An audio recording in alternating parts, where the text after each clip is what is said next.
ठाण्यात बोगस मतदान झाल्याचा आरोप करण्यात आलाय। एका तरुणानं मतदान करण्याआधीच त्याच्या नावे दुसऱ्यानं मतदान केल्याचा आरोप करण्यात आलाय। यावरून सत्ताधारी आणि विरोधकांमध्ये चांगलीच जुंपली आहे।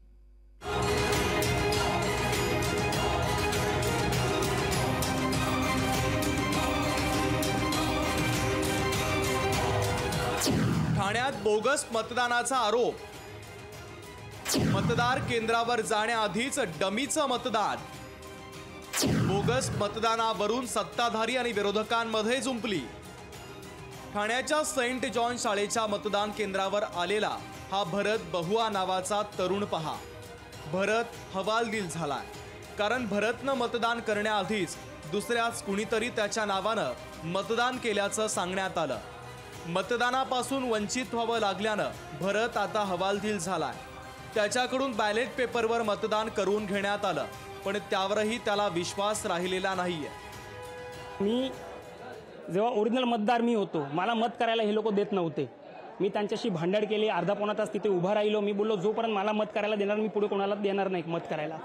तेव्हा ते लोकांनी मला बॅलेट पेपरवर माझा मत घेतलाय, टेंडर वोट म्हणून। आता ते टेंडर वोट काउंट होणार नाही होणार ते तर आम्हाला माहिती नाही। ईव्हीएम मशीनवर मला वोट करायला दिलेला नाहीये। विरोधकांनी यावरून सत्ताधारी महायुतीवर आरोप केले।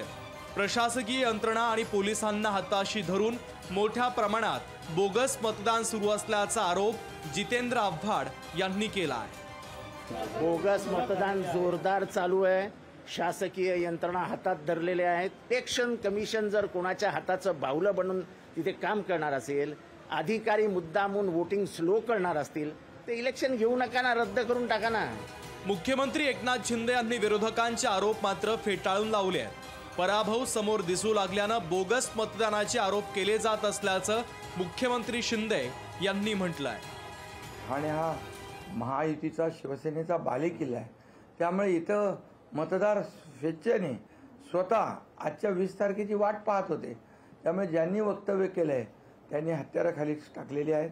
पराभवाची चाहूल त्यांना लागलेली आहे आणि जेव्हा पराभव दिसतो त्यावेळेस मग अशा प्रकारची वक्तव्य लोकांकडून ऐकू येतात।